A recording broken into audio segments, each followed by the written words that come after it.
আসলে অনেক দিন আগে আমি এই খলিলের বিখ্যাত বিফ হোটেলে গেছিলাম। ওদের বিফ মাংস খাওয়ার জন্য। আসলে আমি তো রেস্টুরেন্টে বিজনেস করি, আমি তারপরও বিভিন্ন জায়গায় যাই খাওয়া দাওয়া করি। এটা আসলে আজ থেকে 6 মাস আগের ভিডিও। আমি আসলে যখন গেছিলাম, ওদের ফার্স্ট টাইমে গেছিলাম, যখন ওরা ওপেন করে ওদের সময় গেছিলাম। যাওয়ার পরে আমি ওদেরকে বলছিলাম যে আমাকে একটা বিফ ইয়া দেন, কালো বোনা দেন।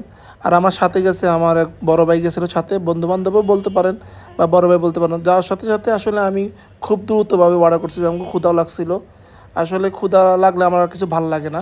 আমি এই জন্যেই খাবারটা নেওয়ার জন্য খুব চেষ্টা করছি। আর আমার যে বন্ধু বলেন, বড় ভাই বলেন, ওনারও বলছি যে উনিও বিখ্যাত লোক, ওনারও বিজনেস আছে। আসলে দুই সবাই মিলে ওনার সাথে বেশিরভাগ আড্ডা দিতে পছন্দ করি। আমি এদিক এদিক যাই, ওনাকে সাথে করিয়ে নিয়ে যাই। আর ওই গরু গোস দেখেন, কালো বোনাটা দেখে আমি ওয়াও বলছি, কী জন্য যে আসলে খাবারটা অনেক মজা। এমনকি আমি গেছিলাম, কিন্তু প্রথমবার গেছিলাম, এটা এসে দ্বিতীয়বারের, কিন্তু প্রথমবার গেছিলাম একটু মজা লাগছিল, কিন্তু দ্বিতীয়বার আমার কাছে বিফ হোটেলে বিফটা মজা লাগে নাই। কিন্তু ওরা একটু ওই যে সাংবাদিক বা কিছু ইউটিউবার নিয়ে ওরা খুবই দেখাচ্ছে যে খুব ভালো খাবার বা সেই বলতেছে। কিন্তু আসলে আমার কাছে এত বেশি প্রথমে যা মজা লাগছে, পরে কিন্তু এত বেশি মজা লাগে নাই। আর আমি এই যে আপনাদেরকে একটা জিনিস দেখাই, যে বিপ কিন্তু ওরা পরিমাণ মতো 300 টাকা পরিমাণ নেয়, 300 কত টাকা, কিন্তু খাবার কিন্তু পরিমাণ মতোই দেয়। আর ওদের খাবার কেউ বলতে পারবে না কম দেয় না, ওরা খাবার ঠিকই দেয়। কিন্তু খাবার হয়েছে যে আপনার ওদের যে পরিমাণ গোছ দেয়, এই পরিমাণ গোছ ঠিক আছে।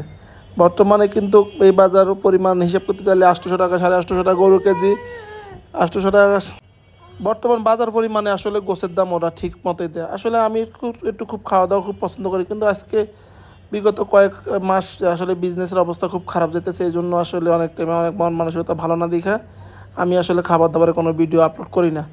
এখন করি না এই জন্য যে আমার মন দিলে তো আমার শান্তি নেই, যে আমি কিভাবে ভিডিও আপলোড করব বা কিভাবে কি করব, আমি আসলে বুঝি কুলায় উঠতে পারতেছি না। তারপরে এই গত 6 মাস আগে আসলে এই ভিডিওটা দিছি, যে দেখি গ্যালারিটা আসলে মনে করেন যে খুবই হয়ে গেছে, হাউসফুল হয়ে গেছে ভিডিওতে। এই জন্য আসলে আপলোড করে দিলাম যে আসলে খাবার দাবার আমি খুব পছন্দ করি। খাবার দাবার ছাড়া আমার আসলে জীবন চলে না। আর খাবার দাবার ইদানিং একটু খুব কম খাওয়া দাওয়া করতেছি, কী জন্য আমার আসলে ইদানিং আমার একটু বিজনেসের মধ্যে সময় দিতে হইতেছে। আমি অনেক খাটতেছি, অনেক করতেছি, কিন্তু এখন তো মনে করেন যে বিজনেসে আমি খাটার জন্য করতেছি, তো এই মনে করেন এই জন্যই আমি করতেছি। আমি দেখি তারপরেও খুব তাড়াতাড়ি আপনারা আরও কিছু কিছু ভালো মন্দ ভিডিও পেয়ে যাবেন। আর এই গোছগুলো দেখাচ্ছি, যে গোছগুলো আসলে অনেক মজাদার ছিল, অনেক সুস্বাদু ছিল। পরের বার কিন্তু এত মজাদার ছিল না, এত সুস্বাদু ছিল না। খলিলের যারা বিফ হোটেলে বিফ খাইছেন আমাকে জানাবেন যে বিফ হোটেলের বিফটা কেমন। আর এরপরে খাওয়ার পরে আমি আরেকটা ওদের কিমা বিরিয়ানিটা নিয়ে নিলাম। কিমার বিরিয়ানিটা আসলে আমার কাছে মজা লাগছে। কিমার বিরিয়ানিটা অনেক জোস। আসলে এত খাওয়া দাওয়া করি, এতগুলো আসলে ভাত খাওয়ার পরে কিমা বিরিয়ানিটা আসলে পেটের ভিতরে জায়গা হয়নি।